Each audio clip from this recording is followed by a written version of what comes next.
the quality of the sweat changes when somebody is in a relaxed state. And you can notice that it's actually notably more, it's thicker, it's oily, it actually has more esters and things coming out of it. You can visibly feel and see and look at the difference. You can actually wring it out, my towel out into a jar and see. I got, oh wow, if you wanted to get gross out and see what, it looks like creamy lemonade. It's gross. Behind the practice.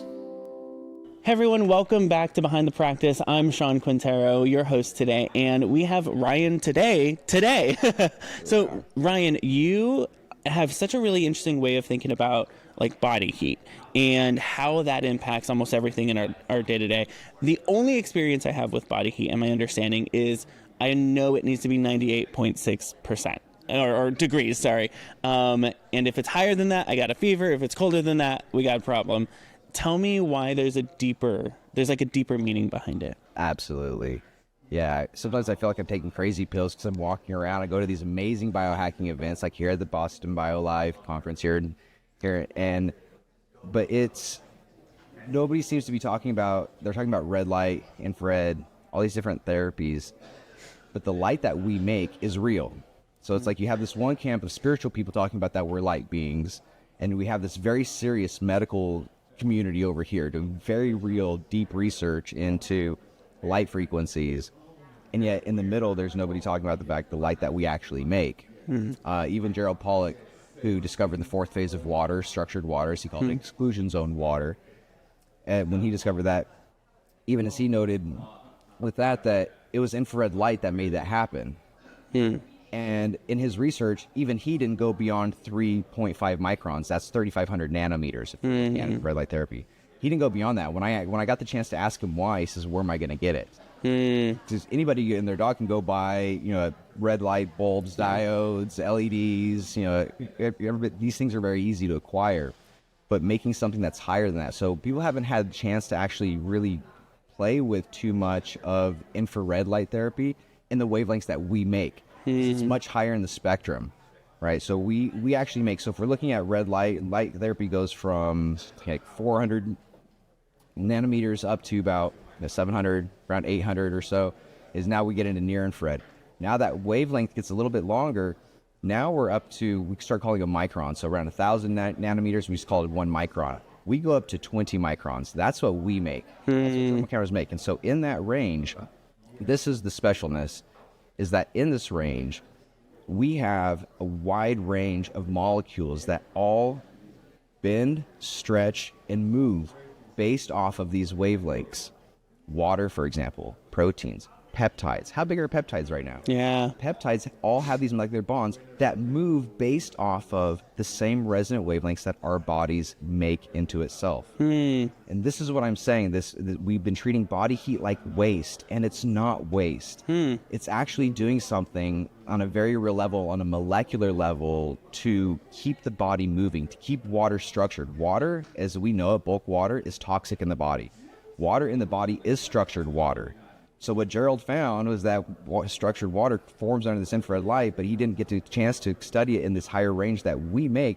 But yet we know that that's what water is in the body. All water in the body is structured water. If it's not structured water, it's toxic. We're bloated. It's waste. And so we seem to know all these things. We know we're made of water. We know we're made of body heat, but the connection between the infrared that we make and the water that we are, the proteins that need to fold correctly, need the right patterns to do that. How many diseases are based off of misfolded proteins? How many booths at these events are based off of helping people to have correctly folded proteins? Yeah. And yet nobody's talking about the infrared that we make helps proteins to fold correctly.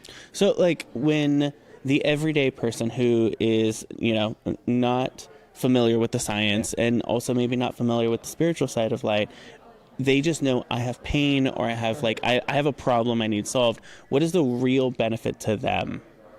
So the real benefit to you is this. This is what I'm unpacking here, because I know that was a mouthful. We can almost start over if you wanted to. No, I think it's great. Yeah. Sometimes I'm obviously a little passionate about this. The benefit is this. This is revealing the reason why exercise is good. Why is dancing good? Why is moving and walking and animals and being in nature good? Why is sunlight good? Why is anything that gets us flowing good? Because it gets us creating more of that infrared.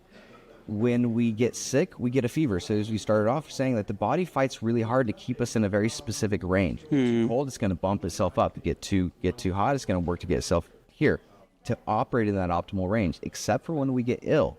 What does it do? It gives itself a fever to generate more of this infrared, but not more of that infrared from a place like where you go and exercise. Because when you're exercising and you're moving, your nervous system isn't in a calm state. Yeah. And because you're not in that calm, relaxed state, your body can't go into detox mode. It's in that beta brainwave. It's in that performance go mode. If you go sit in a high heat sauna, if your body's basically experiencing a thermal stress response, which is amazing. I love a good high heat sauna.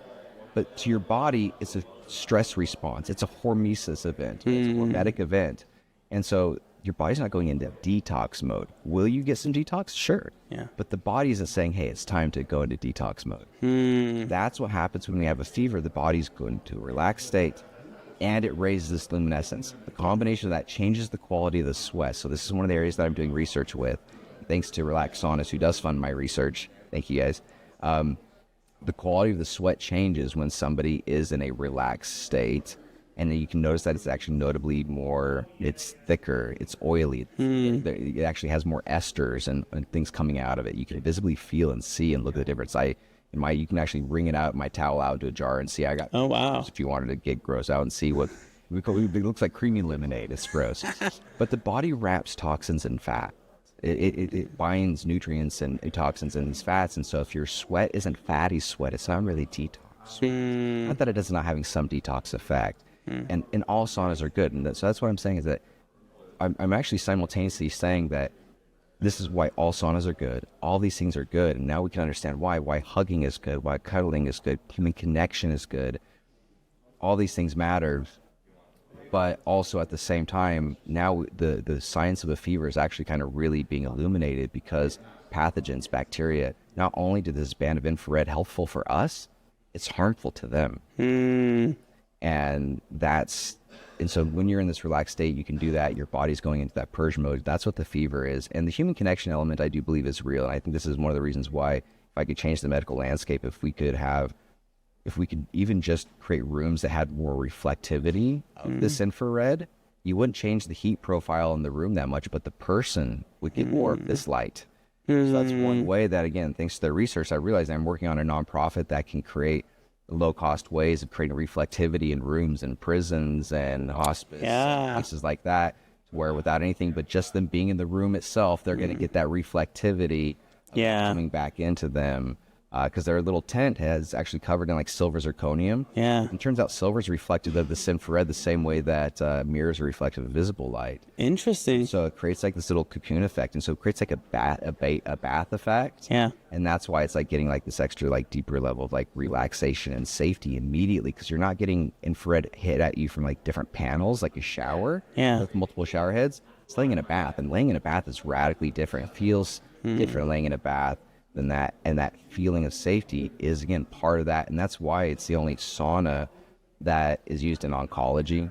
The oncologists use it's the only because everything can get your core up, but it's not going to get your core up in a relaxed state. And that's the difference between heat response, which is helpful, versus something that's actually truly therapeutic and medical for hyperthermia as a medical treatment themselves. So that's one of the things that's different about it. And again, at the same time, we do it from deep medical treatment, but we also have it in schools. I put this in schools and in restaurants and waiting rooms. I mean, you don't see a sauna in.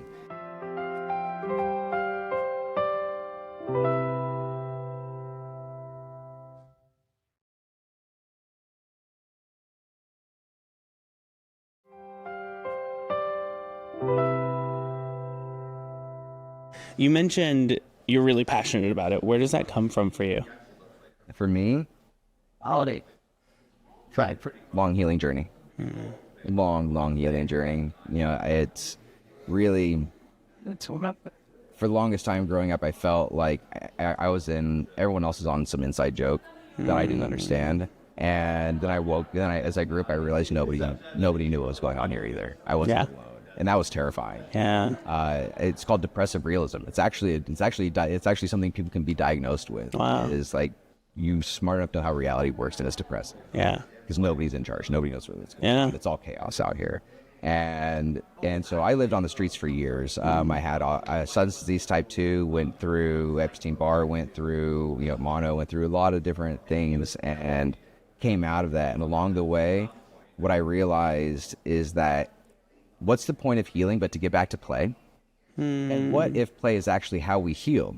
So many people, I stayed so long in this healing journey, healing the autoimmune, thousands of dislocations, bone grafts, hernia meshes put in.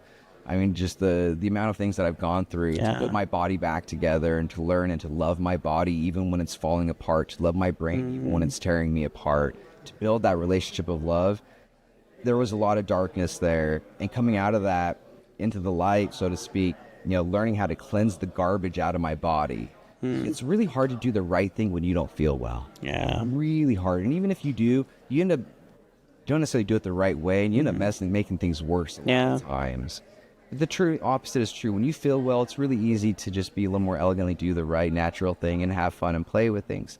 And so what I realized through that healing journey, that again, what's the point of healing but to get back to play? But what if play is how we heal? And there's so many people like me that were stuck in the dark part of the healing journey. That's like, man, I can't wait to get back to play. I can't wait to get back to life, man. Once I'm here, man, then I'm gonna do it.